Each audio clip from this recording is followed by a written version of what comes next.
Welcome to Biorhythms. I'm Terrence Anderson. What you are watching is an incredible video that features an even more incredible woman, a bodybuilder and women's fitness pro by the name of Amira Juma. How are you doing? Pretty good. Welcome to Biorhythms. Thank you for having me. Yours is such an incredible story, and as I do with all of our guests, I like to start from the beginning. Where are you from? I'm from Herndon, Virginia. I'm very familiar with Northern Virginia. Yeah, I'm very familiar with Northern Virginia. So that's your home? Did you grow up in Herndon? I grew up in Herndon, and I moved to Norfolk in 2011. What brought you to Norfolk? The Navy, actually.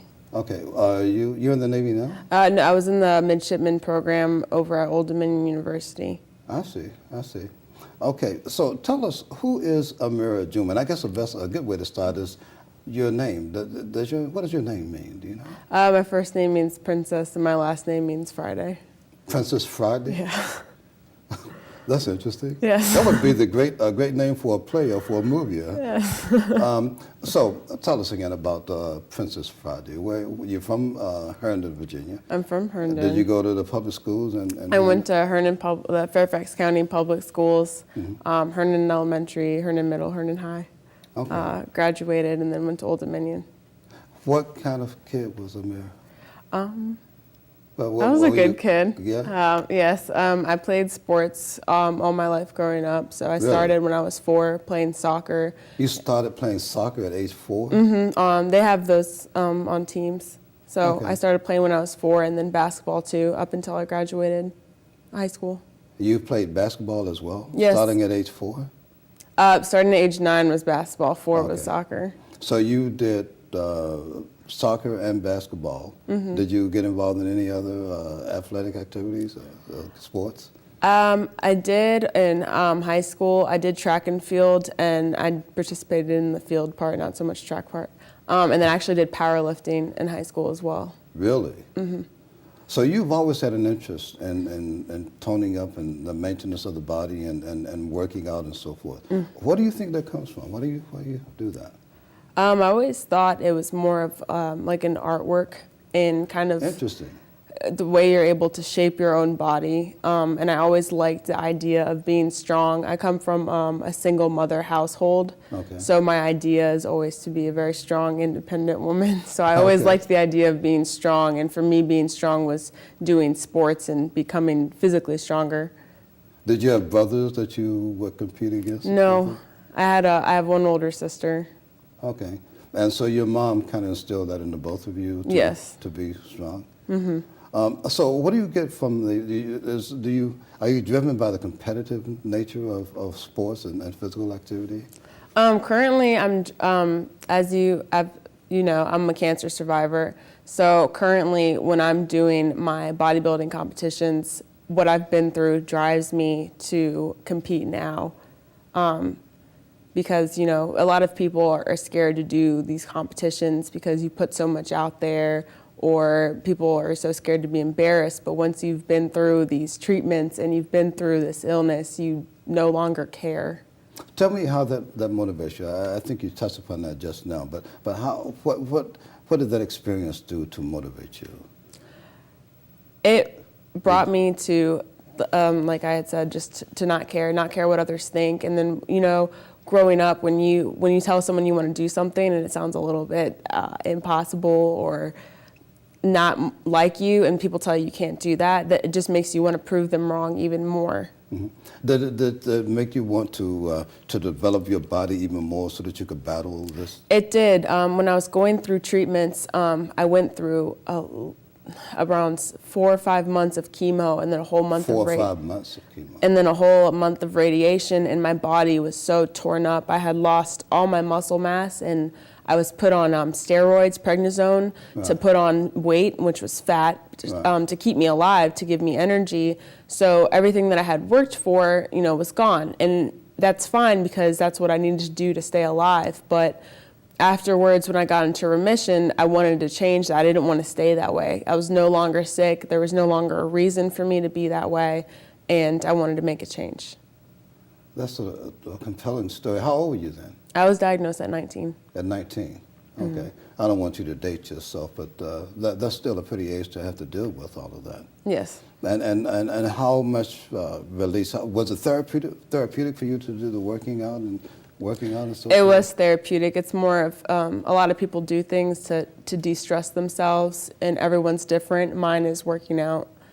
That's how it's my reliever, it's my therapy. Now, when you get involved in competition, do you reflect back on the competitive nature you had as a Of youth? course, yes. Yeah. So can you elaborate? I mean, I always want more for myself. I'm not satisfied with just being okay at something. I always want like more, and I want greater. And from having these treatments and been through what I've been through, I think I'm invincible. Like, I survived this crazy disease, and I can do anything if I put my mind to it. And so you were setting goals as a youngster, is that correct? yes. And how important is that to you? To your daily existence. When you set goals. You should always set goals. You should make them attainable, and you set small goals and also long-term goals, but set those small goals to get to that long-term goal. And I still do that till this day, even if it's something very small, like I want to increase my squat by like 5 pounds. It's something small, but it's going to help me get to that long-term goal.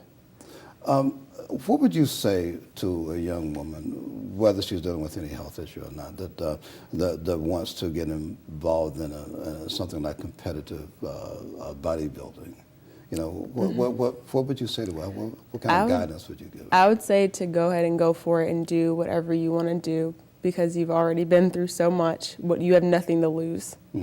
And what about the appearance of the body? When I was talking to folks about your coming onto the show, I was saying that she looks incredible, because sometimes you see female bodybuilders and their body, it looks really rather different, and you don't have that going on, So how did you? Is that because of the program that you chose, or? I'm all natural, so especially. What does that mean? I don't take aids such as steroids or testosterone boosters. So I do drug-tested shows through drug-tested organizations that they have here in the Hampton Roads area.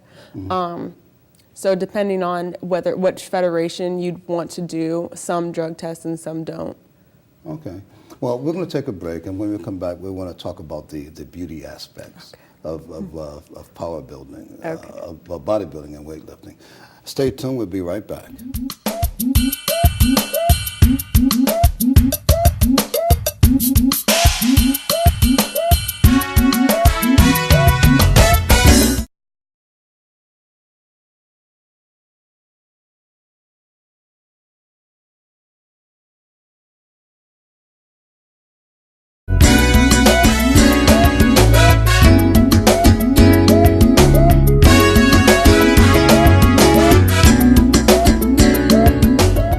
We're talking to Princess Friday, also known as Amira Juma, a professional bodybuilder and women's fitness pro.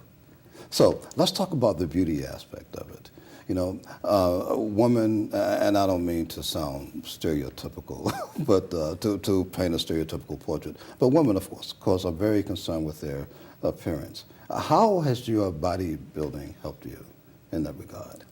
Definitely have become more confident. My whole goal when I was coming into remission was to have changes in my body as my hair grew back. So as my hair started to grow back, I set those small goals for myself within the weight room. So I could have these goals, and I paired it with my hair growing back just because that was something I wanted to do personally. But it builds your confidence, and it makes you, everyone says, you're as beautiful as you are on the inside, but you want your insides to match your outsides. And for me, I'm very strong, and I wanted my outer appearance to match what I felt was my inner appearance as well. So what does a typical workout look like for you? And let's do it, say, like in the beginning to where you are now, because I would imagine now, I mean, you brought your fiance with you. You probably work up much harder than him, Zach, handsome Zach over there. But what does your workout look like? Again, let's look at your early workouts compared to what you're doing now. First starting out, honestly, I was just trying to walk by myself again. Okay. I most of the time needed help just to get around places because I was so weak. I had no muscle mass. I was very sick. So it started off walking 5 minutes, taking a break, to starting to lift again after I got my walking strength back. So you were lifting before. That's what you said, though. I was lifting before I was sick, but during being sick, I had lost complete strength. So I had to start off very slowly. If you can think about more like rehab. So I had to start off very slowly. If it started off walking 5 minutes on the treadmill and then trying to just lift very light weights, I was at a point where, I couldn't even like air squat my own body weight because it was too hard for me to do. And compared to now, I'm better than I was before I was sick. So again, what does the program look like? How many squats? How much are you lifting? And well, typically as bodybuilders, we don't max out, but we split our days up between body parts. So I'll have chest days, back days, leg days. The last time I hit a max on a deadlift, I was able to get 305. A deadlift? Mm-hmm. What is a deadlift? You're talking to a complete neophyte. It's when you pick the barbell up from the ground. Okay. So you would alternate from different parts of the body. Mm-hmm. Okay. And was that a consistent? Every week. Yeah. Every week. So 7 days in a week. Did you work on a different body part every day? Every day. You start all over again. Every day is different, and then sometimes I'll take days off, depending on how I feel. Sometimes your body just tells you need to take a day off, you need to rest. Right. I'll take a day off sometimes, and then I'll repeat the same cycle over and over again. Before we get to the end of the show, we have another segment to go, but I want to make sure we get some contact information because you do this for a living. Yes, right? I do. And how do people reach you?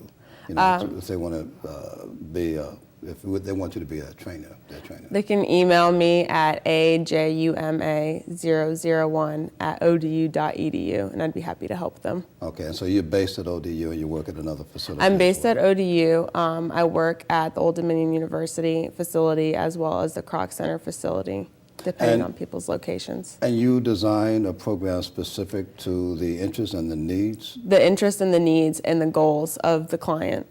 Mm-hmm. Not everyone's goal is the same, so their workouts would not be the same. How long have you been a trainer?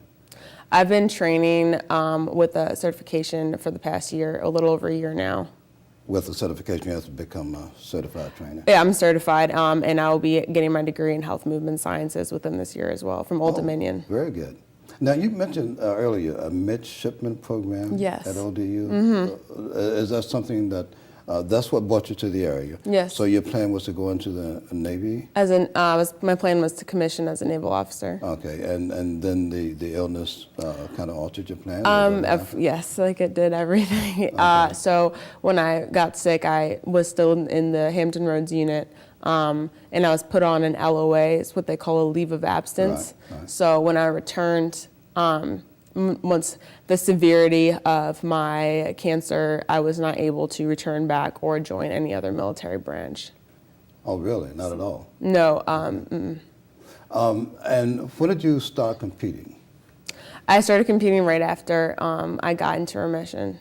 So I got into remission. Right after you got Well, I had to train for it. So I got into remission in May of 2013, and I did my show in 2014. And now I'm training for a strongman competition April 25th of this month. Strongman competition? Yes. Shouldn't it be strong woman competition? Yeah, strong woman, we'll call it that. Yeah, okay. As I shared with you before you came onto the show, I didn't want to focus so much on the health, but to talk about you, what motivates you. And we're going to take another break here. And when we do, when we come back, we're going to talk a bit more about these competitions and where, I know as an athlete, you go into a zone. to compete. So I'm going to talk about that and where your mind goes. Stay tuned. We'll be right back.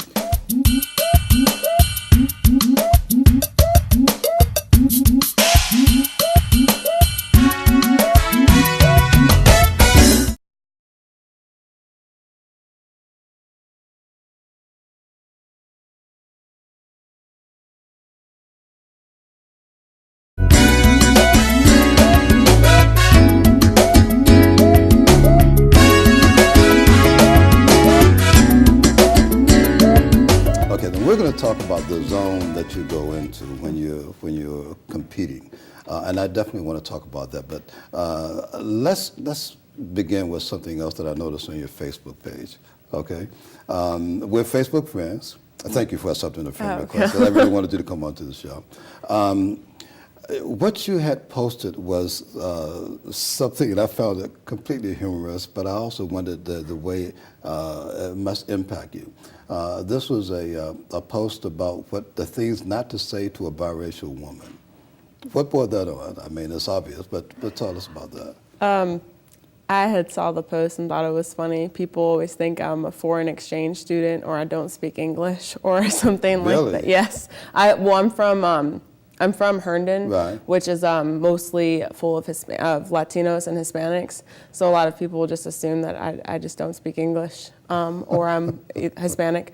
But you're telling me your mom is from Poland? My mother's actually from Poland and my father's Libyan. So I'm not Hispanic at all. Not at and all. I do speak English, yes. Okay. And the people, they say all kinds of crazy things, as an example. On one of the posts it said, just, when you ask us where we're from and we tell you, we're from Virginia, for example, and they said, well, where are you really from? Like everyone's very interested in knowing your racial background and just won't let go of it.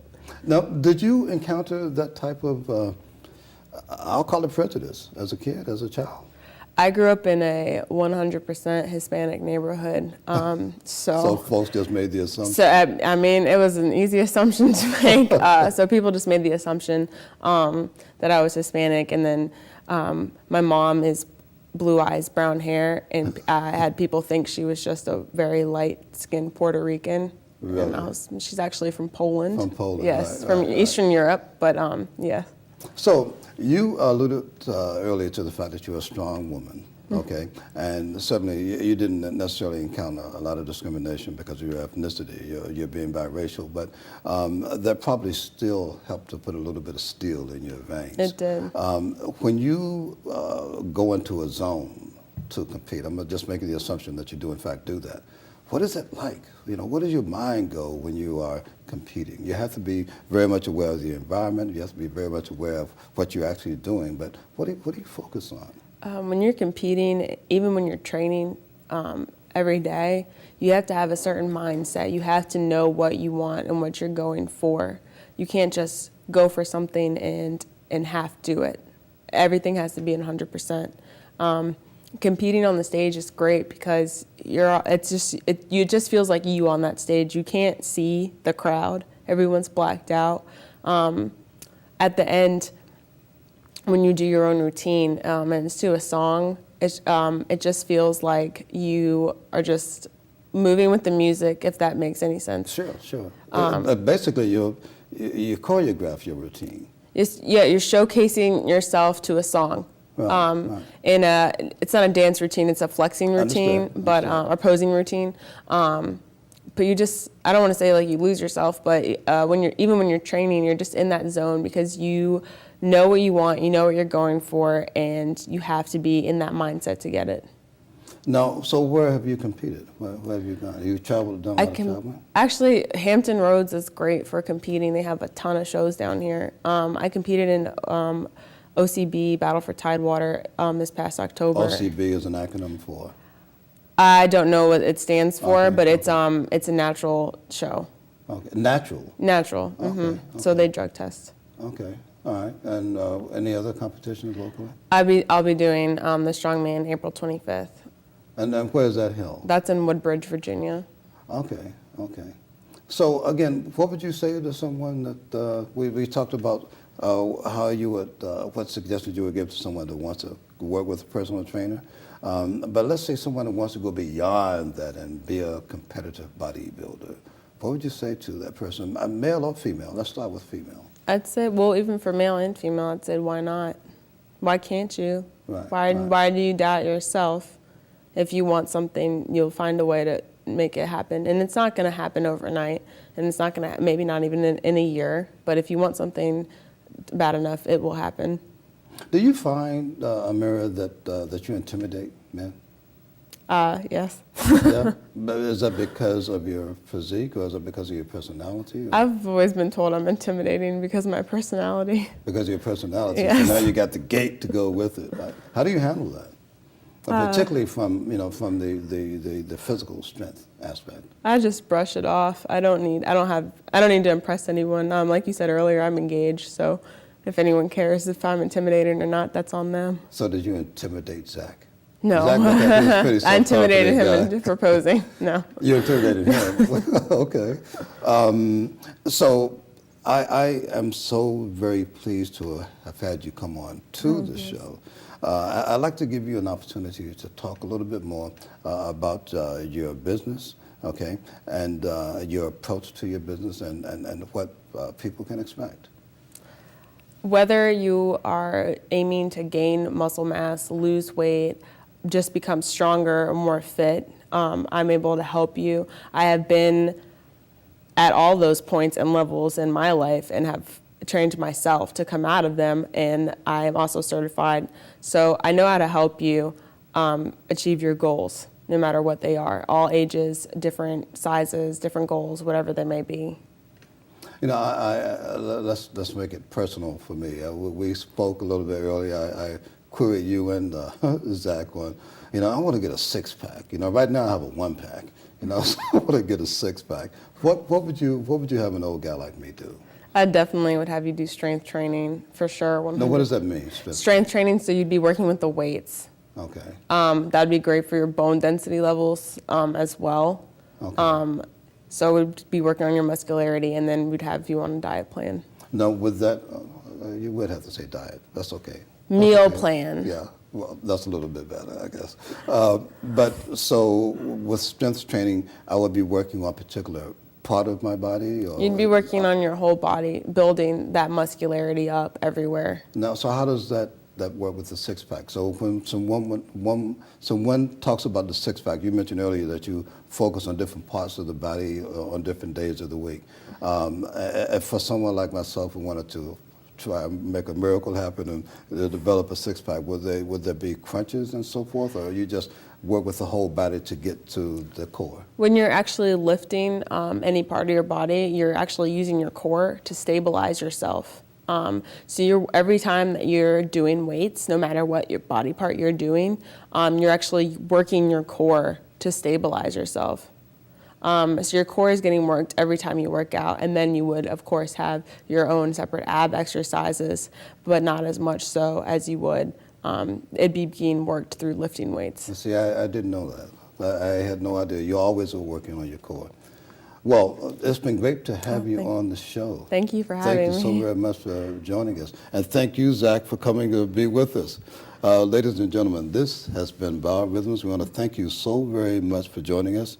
And Miss Princess Friday. We'll see you next time. Thank you.